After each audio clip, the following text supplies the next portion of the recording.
to order on the 13th of October at 6:30 p.m. Please call the roll. Anderson. Here. Bergson. Here. Carter. Cowart. Esri. Here. Harper. Harrison. Here. Hartke. Here. Heiser. Here. Jay. Here. Maxwell. McGuire. Michaels. Here. Mitchell. Here. Quisenberry. Here. Rector. Rosales. Here. Schrader. Schwartz. Here. Weibel. Here. Alex. Here. And Petrie. Present. Thank you very much. A motion to approve the agenda and the addenda for the evening. Mr. Rosales, Mr. Quisenberry. Any changes? Yes, Mr. Alex. Yes, Madam Chair, I'd like to remove the items which are both numbered E3 from the finance agenda under County Administrator. That's the recommendation for employee health insurance and related benefit plans and the recommendation for non-bargaining employee health insurance contributions.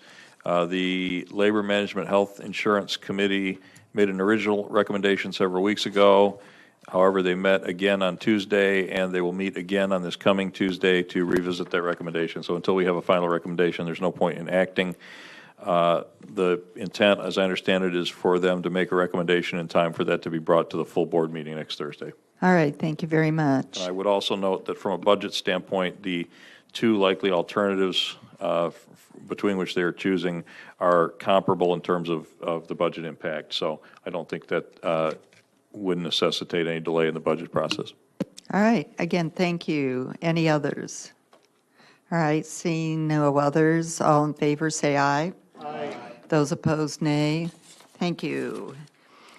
Moving on to approval of the minutes. If I might request separate motions, putting A and B together and then C as a separate motion. So a motion to approve the minutes for September 13th and September 29th, please. So moved. Thank you, Mr. Alex. A second? Second. Mr. Rosales. All right, any additions or corrections to those two sets of minutes? All right, seeing none, all in favor say aye. Aye. Those opposed, nay. All right. A motion for the legislative hearing minutes for August 22nd, 23rd, and 24th, please. Mr. Mitchell, a second. Mr. Esri, any additions or corrections to those three sets of minutes? Seeing none, all in favor say aye. Aye. Those opposed, nay. All right, thank you. We're moving to public participation.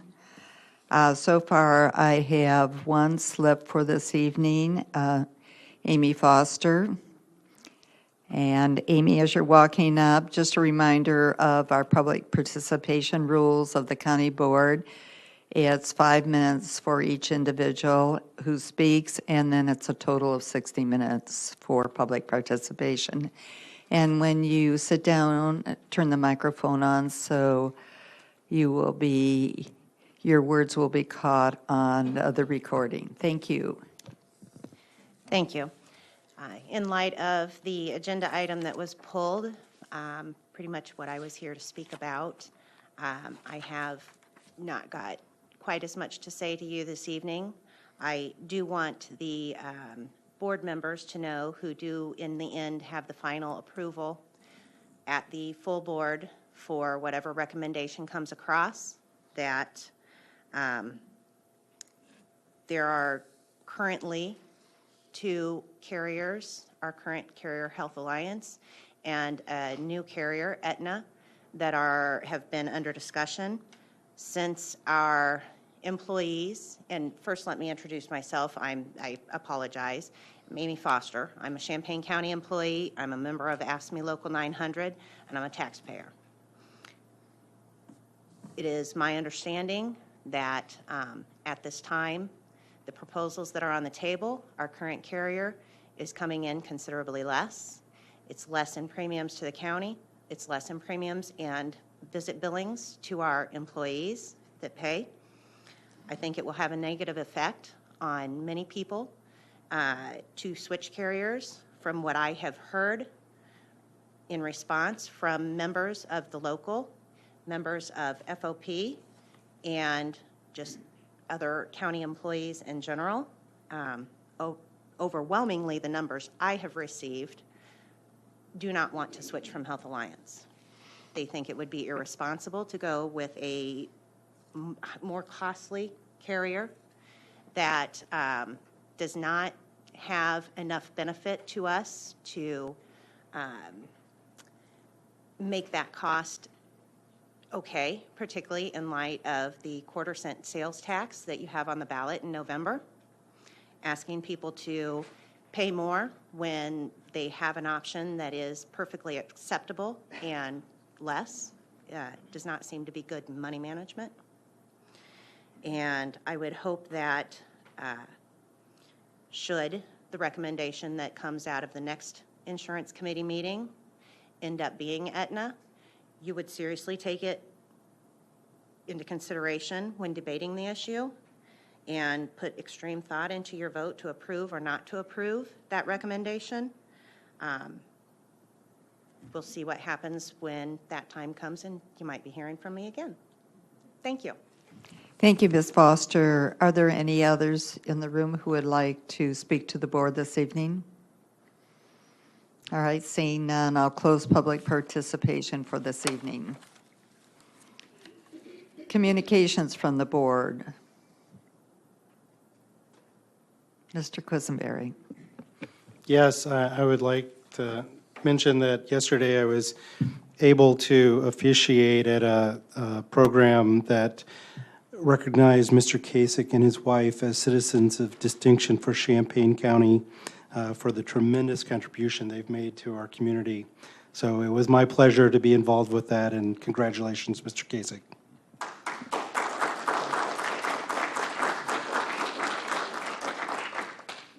Well done, Mr. Quisenberry. Any other communications?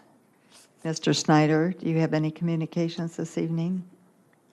Thanks, Madam Chair. I was going to talk a little bit about the health insurance, but I think I'm just going to withdraw some of my comments on that for now. And the committee's still working on a final decision. I think it'd be worthwhile, though, just to mention that the committee was formed several years ago as a joint venture between the county management and the two major labor unions, Fraternal Order of Police and ASME. And one of the reasons why we did this is that health insurance has become such a critical issue for employees. The ACA hasn't really changed that. It's still it results in difficult decisions at times. So when the committee began its work this year, was faced with a substantial increase in the renewal premium, over 51%, or about $2.5 million. Obviously, that would have a huge impact on the county. It was not sustainable, not affordable. The committee over the past 2 months has worked extensively looking at different options that would provide good health care for our employees and also be affordable for both them and for the county. The finalists that are currently under consideration both meet those objectives, we believe, but it's not something where we are buying chocolate bars or bolts or nuts. You can't compare things on a straight dollar per dollar basis because plans are different. So there's different sets of benefits, and although we try to make them the same for comparison purposes, we try to align things like deductibles and such. It's not possible to do that. So there's a lot that goes into the consideration of which plan is best for employees. So the committee's taken its job very seriously. I wanted to commend the members of both the ASME and FOP units for their diligent work on this, also their attempts to communicate the status of those considerations to members so that they could get feedback from people. And we plan to have a good recommendation to bring to the board next week. Thank you very much. Any other communications? All right, seeing none, we'll move on to justice. Ms. Bergson, please. I recommend we accept the reports for filing. Okay, they will be placed on file. And do you have any other No. business? And no chair's report? All right, thank you. Mr. Alex, are you going to stay there? or you I wanna- can stay here. Okay, Thank you, Madam Chair. We have the usual monthly reports from the treasurer and the auditor. Neither of those officials is present tonight, so unless there are specific questions, I will place those reports on file. Seeing no questions and no objections, we'll proceed and do that. We do not have a nursing home monthly report yet from the Nursing Home Administration. We will probably receive that by the time of the full board meeting next week. If there are any issues related to the nursing home that people want to discuss, this would be an appropriate time to do that. If there are, Mr. Waddle. Yes, I would like to discuss the letter that the chair sent to the governor. I read about it in the paper. I was rather dismayed, actually, because I had not heard about any plans to do that. And in reading the article by Mr. Kasich, who's here, it mentioned that it was, what's the word? Sent copies of her letter to other county board members and to members of the Nursing Home Advisory Board after she wrote it, end quote. I got my copy from Mr. Kasich. I know that I talked to several other people on the board, and they did not receive copies. I asked Mr. Kasich about this, and he told me in an email communication, and I'll quote it, Patsy said she shared it with the caucus, so I figured it went to everyone, maybe not, end quote. I'm dismayed by this because by Robert's Rules of Order, on which this county board acts or operates under, the chair is to do the bidding of the assembly. That's what the chair is for. There are some other, obviously some other duties that are given by law, like appointments, but the main thing is that the chair is to obviously coordinate meetings and to listen to the board and do what the board tells the chair what to do, whether it's by resolution or by strictly a parliamentary procedure in some sort of motion or strictly by some sort of verbal communication from the board. I'm not aware of any of us talking about sending a letter to the governor. Personally, I think it was a mistake because the governor obviously is of a different party than the party of the chair, so I think it's going to be ignored. And certainly, if you haven't been watching what's going on, neither the governor or the General Assembly cares about social services. They've all gone into the tank. So why are they going to do anything about this letter? Now, why am I upset about this? Well, I'm upset about it because it was done behind our backs, without our authority. And also, if I was thinking about taking an elderly relative to the nursing home that needs long-term care, and I hear that the chair says that might close next year, I'd probably go somewhere else. If I was a potential employee thinking about applying for a job at the nursing home, and the chair says it might close next year, well, I might probably apply somewhere else. And if I was employed at the nursing home, I might think about, well, maybe I should apply somewhere else because I may not have a job here next year if the nursing home closes. All of this, I think, has been detrimental to the operation of the nursing home.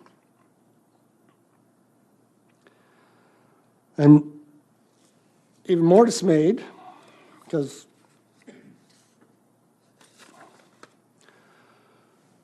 one of the things our county board said when she was elected, and this is from the News Gazette, I'm not sure who wrote the article, it might have been Mr. Kasich, but I'll quote it, that I will work very hard at being truthful and transparent.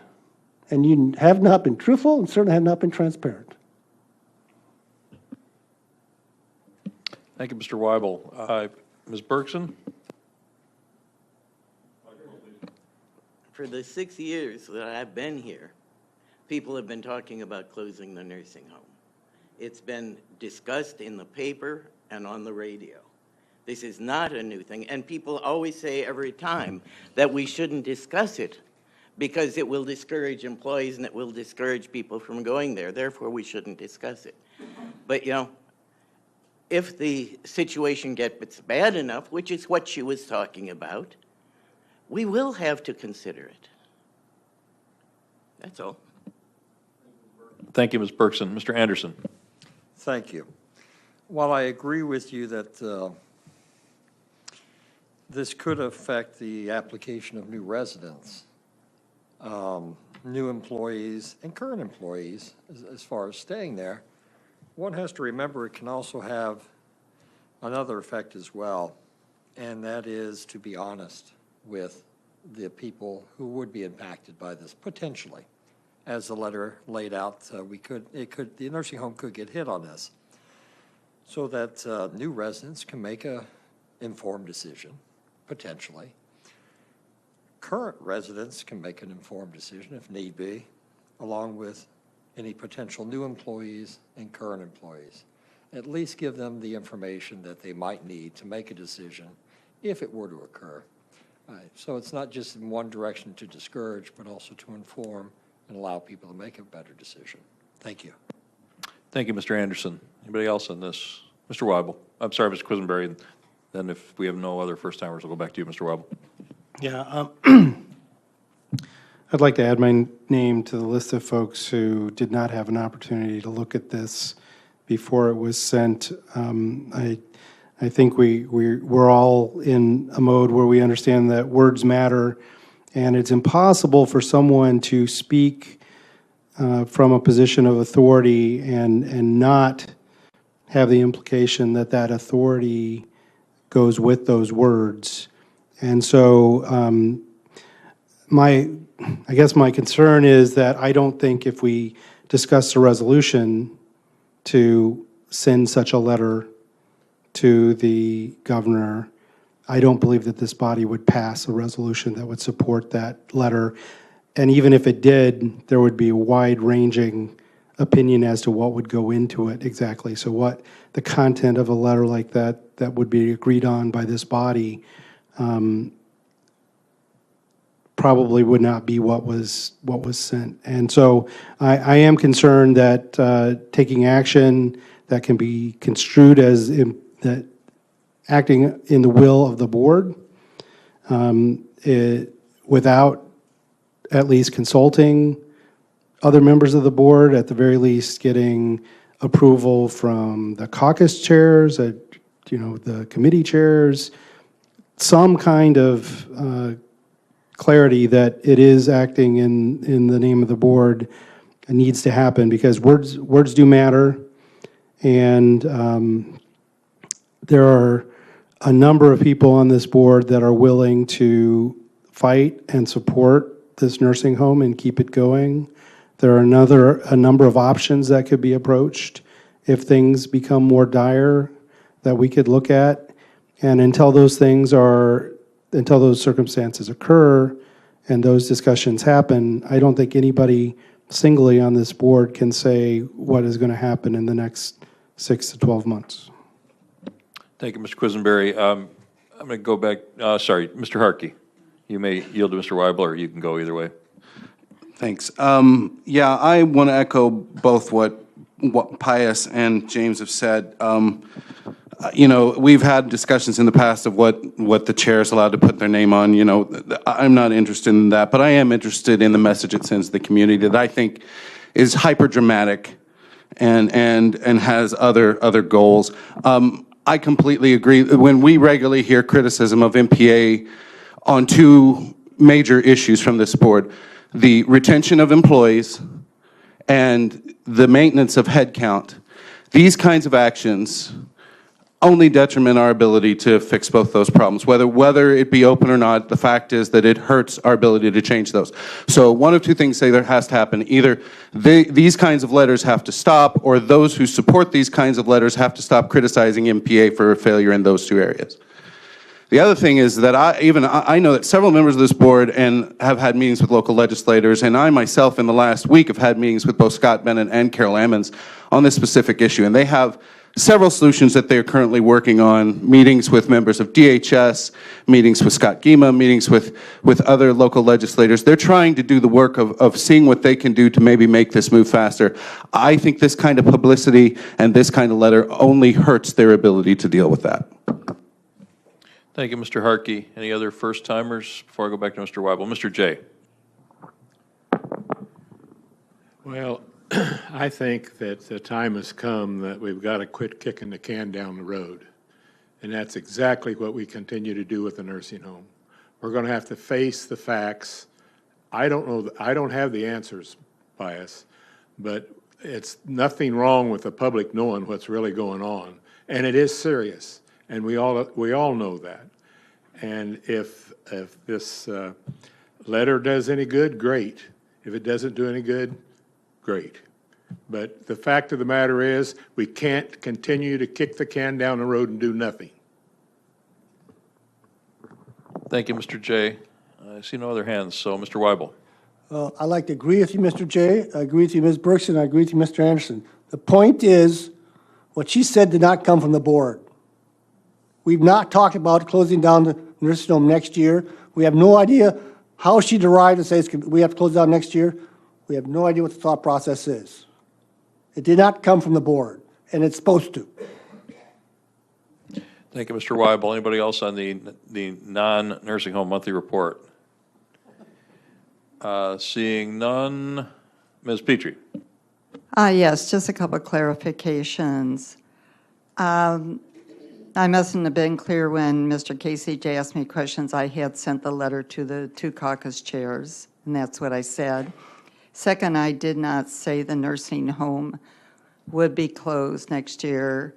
I pointed out that the dire financial needs, that could be an end result. And it is serious. I'm glad to know that Scott Bennett and Carol Ammons are working on some things. Scott Gima, with whom I conversed about this and got some guidance on what he thought would help the home, did not indicate to me in any way, shape, or form that he's involved in conversations with Scott and Carol. That would have been useful information. And I had conversations with Chapin and Scott, and they have never gotten back to me that they're working on things. So lines of communication are very important in moving forward. I attend the nursing home board meetings every month, very well aware of the cash flow situations at that home. I know that we didn't make payroll in March, and it had to be taken care of by Dan Welch. He very creatively figured out a way to handle that situation, and the cash flow is making a dire situation for that nursing home. Nothing is moving things, and the time had come. Whether it's a governor of another party or not, to me, doesn't seem to make a difference. The question is, what is happening to our nursing home? And that's what's important, and how can we make the situation so that nursing home is sustainable and gets on a steady pathway with its finances.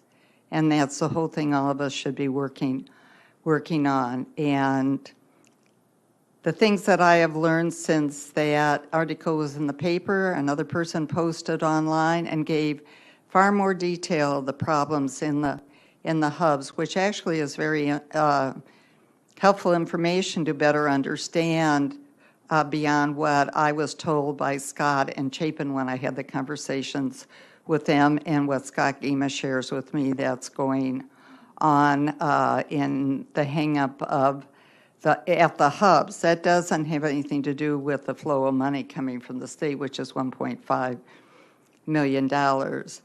And the state is jeopardizing the situation with our nursing home because of that cash flow and how much money the nursing home owes to their vendors and to the county, which right at this moment is over $4 million. So this is a dire situation, and it is time that it is a public conversation so that the state understands it isn't just us. other nursing homes, but our problem is that we are a county nursing home, and we cannot borrow money, a bridge loan, to help the nursing home when cash flow gets so tough.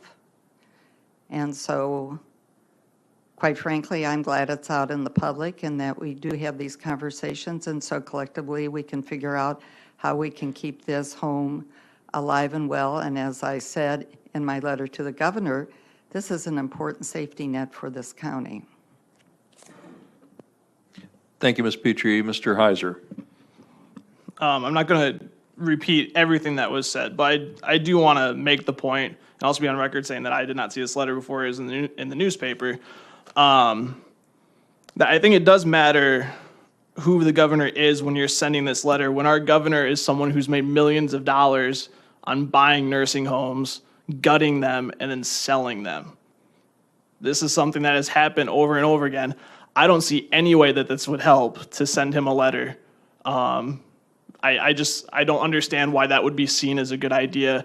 And especially, like, even if you were to send the letter to say that we're in trouble, that's fine. But there's a strong implication in there that the nursing home would be closed in a year. Whether or not it was officially said or not, that was a very, very strong kind of backdoor statement to say that. So I just want to be on the record saying that I thought this was a terrible idea as well, and that it will probably do more harm than good. Thank you, Mr. Heiser. Mr. Quisenberry. Yeah, I guess I could use some more clarification, because it sounds like Mr. Gima was consulted, but from what I could read in the newspaper, it doesn't sound like the chair of our Nursing Home Advisory Board, Kathy Emanuel, had any idea this was going on. And I think that's just another challenging appearance in how this is going on. I mean, I believe in the model that we have chosen to use in this county, to have a nursing home advisory board, to be closer to the business, to be the experts that can help run that home. And when we take these kind of actions and, talk to the management firm that's hired, but don't talk to the experts that we've empowered to help us operate this home, it does not say that we're communicating well, and it's concerning to me. Thank you, Mr. Quisenberry. Anybody else? Going once, going twice. Thank you for the discussion. Let's move on to budget amendments and transfers. I would like to entertain a motion to forward budget transfer 16-10 to the full board with a recommendation for approval. This is the transfer of $32,404 from the contingency budget to the staff budget to pay for increases in salaries due to settlement of the ASME contracts. May I have a motion? Moved by Mr. Harkey, seconded by Ms. Berkson. Any discussion? Seeing none, all those in favor, please say aye. Aye. Any opposed? Nay. That motion carries. Move on to budget item D2. This is budget amendment 16-44. I would entertain a motion to send this to the full board with a recommendation for approval. Increased appropriations of $6,750, offset by increased revenue of $6,750, recognizing grant money from DCFS for the Children's Advocacy Center. Motion by Ms. Michaels, Ms. Cohort with the second. Any discussion? Seeing none, all those in favor, please say aye. Aye. Any opposed, nay. That motion carries. I would entertain a motion to forward budget amendment 16-46 to the full board with a recommendation for approval. This is increased appropriations of $71,000 from the Circuit Court's Court Document Storage Fund for the redesign of the Circuit Clerk website, new public access program, and new scanners, microfilming machines, and blueprinting costs. Moved by Mr. Esri. May I have a second? Seconded by Ms. Berkson. The Circuit Clerk is here tonight. If there are any questions for her, or if you'd like to speak to the board. Any questions? Ms. Cohort. I'm sorry, a little louder. Microphone. How do this tie in with ITT? Our technology program that we're getting ready to start, the new? Let Ms. Burks, or let Mr. Quisenberry or Ms. Blakeman, take care of that one. You seem to want to talk. All right. Katie? The budget amendment, it comes from two different funds, one from our circuit clerk operation and administrative fund, and one to a court document storage fund. The document storage fund is, the budget transfer is to pay for a new scanner, which we have in a 5-year replacement cycle, which we did have budgeted, but with the dying last gasp of our microfilm machine, which we are required to have by statute, we had to replace that. So it is to fund the purchase of both of those things. Ms. Bergson? How does that tie in with our new IT program, this new recomputerizing of everything? So I'm not sure what you're talking about, Ms. I don't exactly Bergson, know what or you're Ms. Cora. talking about, but the other budget amendment is for the redesign of the circuit clerk website, is additional funding for that, the county website redesign was a separate project and paid for by the county. This is paid for out of the circuit clerk operation and administrative fund. We have a separate website and has a large amount of traffic. So we've been in over the last year in the process of redesigning the website to update it in many ways, but this is also additional for the new public access portal that we've been working on. So an improved public access portal on the circuit clerk website. So Mr. I'm not Quisenberry? sure. So if I can answer a question that I think was asked. We've been talking a lot lately about replacing our ERP, our accounting system, and our tax cycle system, and that's part of the quarter-cent request. And that is all about accounting and tax cycle and financial systems. This is totally related to our justice system, which we have a vendor for, which is JANO, and we are not anticipating making a major change to in the near future, as long as they're there to support us. And we did recently redesign our website, driven by ADA requirements. I mean, that's what really pushed us to do that very recently. And so I think maybe that's what you guys were leaning towards, was the bigger ERP project. This does not help us at all with the ERP, because this is the court records, and that's tied into JANO, which is a separate system. But I would throw a question in at the end if I can. And that is, are you going to contract with a company to do the website redesign? We have. This is for, we've been working with Pixo for the last Okay, year. who also did the Yes. redesign on the website? So there's a hope that it'll have some kind of, Brand continuity? yeah, that's Yes. it. That's the word. So there is, it does have a slightly different design to indicate that you're on a different website, but it does have some similar design elements so that the user will understand that they are still with a Champaign County As department. long as all the little widgets and navigation feel similar, I'll be happy. Yeah, similar. And there's different functionality that will be on the circuit clerk's website, primarily with our new public access portal, which will be tied directly into our case management system rather than being operated by a third-party system. So it will be real-time, and we'll have additional information available. And the calendaring function, we are hoping, will assist with the many public access requests that we get. We get requests for how many, well, probably several 100 times a week. When is my next court date? Even though that information is already publicly available, we're trying to put it out there in a more user-friendly manner. Thank you, Ms. Blakeman. Did that get to your question, Ms. Court? Okay, as long as you've got your question, I just want to make sure you got your question answered. Anybody else? Seeing none, all those in favor, please say aye. Aye. Any opposed, nay. That motion carries. Thank you, Ms. Blakeman. Thank you. I'll move on to Budget Amendment 16-47. I would entertain a motion to send this to the full board with a recommendation for approval. Revenue of $4,237. increased appropriations of $3,000 for a donation received in June for the repair of the Veterans Memorial in front of the Champaign County Courthouse. Moved by Mr. Anderson, second by Mr. Jay. Any discussion? Seeing none, all those in favor, please say aye. Aye. Any opposed? That motion carries. We'll move on to the County Administrator's Report. We have items E1 and 2 are the General Corporate Fund Projection Report and General Corporate Fund Budget Change Report. Rick or Tammy, who wants to take this one? I'll start, I guess. So you have at your desk the updated information. If you take a look at the revenue report, you'll see a significant improvement from last month. This reflects all of the additional revenue that we received recently, including the $483,800 from Ameren.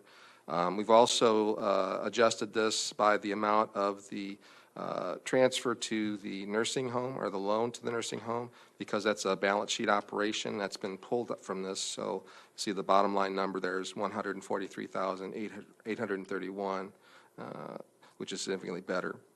And you also have the summary of the fund balance on the second sheet. Ms. Ogden, I don't know if you have anything else you'd like to add to that.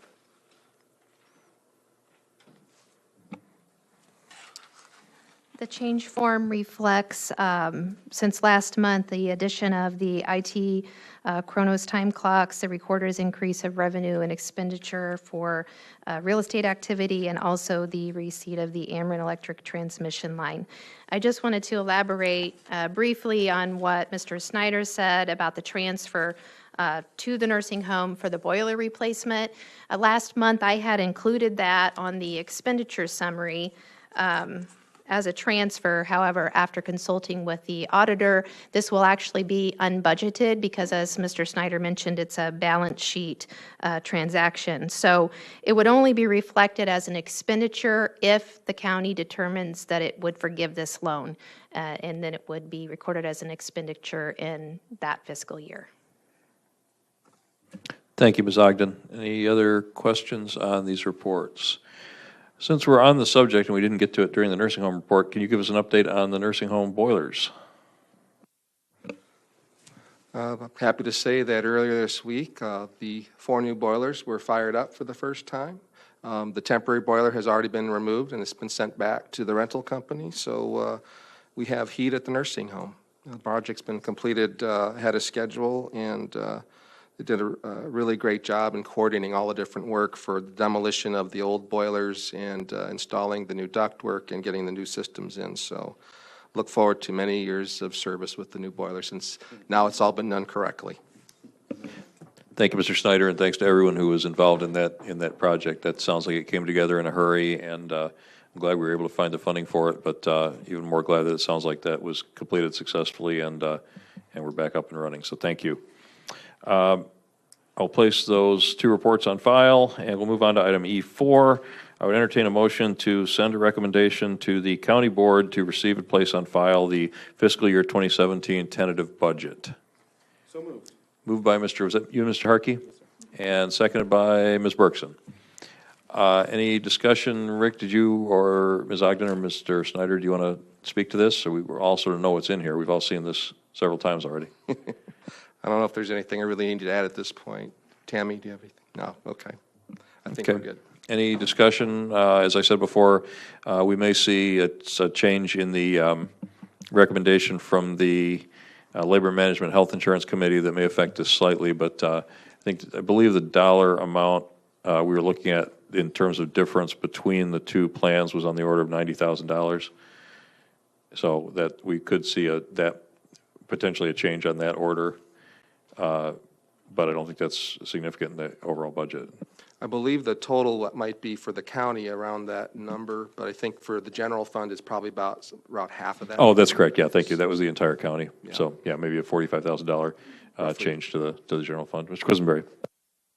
First of all, I want to say thanks for the explanation during communications, but I do have an additional question. Can somebody tell me the makeup of this committee, the membership?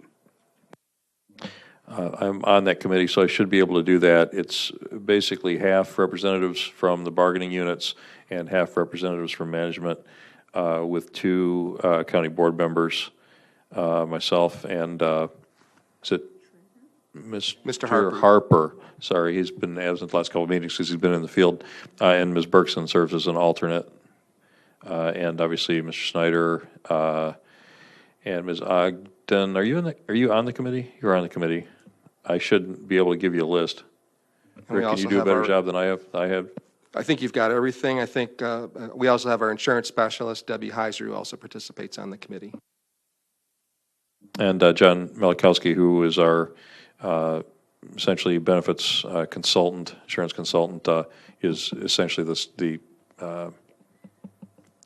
drives much of the discussion at these committees in terms of providing information.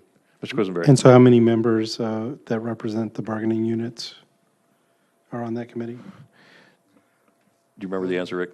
I'm going to say about 12, I think. That's the total size of the committee, right? Well, 16 and the 16 voting members. So the 2 county board members. I think it's 8. I think it's about half and half. Maybe it's 11. Yeah, it's. And Okay, thank you. And That's- decisions under the terms of the labor contract, decisions essentially require a 75% majority. Okay. Anybody else on the draft budget? All in favor, please say aye. Aye. Aye. Any opposed? That motion carries. Thank you. I have no other business. I have no chair's report. Items for consent are D1, 2, 3, and 4, and E4. That concludes finance. Thank you, Mr. Alex. Mr. Quisenberry. All right, good evening. We have a light agenda for policy, personnel, and appointments. The first thing under Section A from the Supervisor of Assessment, I'm going to ask Paula Bates to come join us at the table there, just to answer any questions if there are any.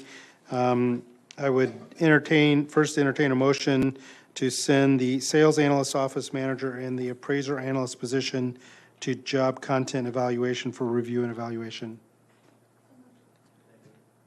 Moved by Ms. Harrison, seconded by Ms. Bergson. I was wondering, Ms. Bates, if you could just give us a brief outline of the opportunity you see here. Well, I see an opportunity to combine 2 positions. We already have distributed a lot of job duties that the chief deputy does to these positions. So I think cross-training these 2 people, spreading it out, spreading the workload out, and having people cross-trained to do the abstract and important functions in the office. That's the main goal. And the end result would be not needing to refill a position, or? We would create a new title for these Okay. 2 positions. And what would happen with the chief deputy position? We would make new positions. I think we would call it like the assistant deputy or something Okay. along those lines. All right, and I'll remind the board that with this process, the committee would take a look at the job descriptions and give us a report back, at which time policy would review it and get a chance to vote on accepting those recommendations, and then finance would get a chance to vote on it for any cost implications associated with it. Okay. Are there any questions? Yes, Mr. Snyder. Thank you, Mr. Chair. I just wanted to commend Ms. Bates and thank her for working with me and working with Ms. Ogden on this proposal. I think that, it would have been easy to come into a position and simply just keep the status quo, but I believe Ms. Bates has really taken a serious effort to look at the functions of the office and determine the most efficient way to operate, and I believe that this is going to further the efficiency of the Supervisor of Assessments Office. All right, thank you, Mr. Snyder. Any other questions? Mr. Jay? Can we assume that this is going to cost a little more money?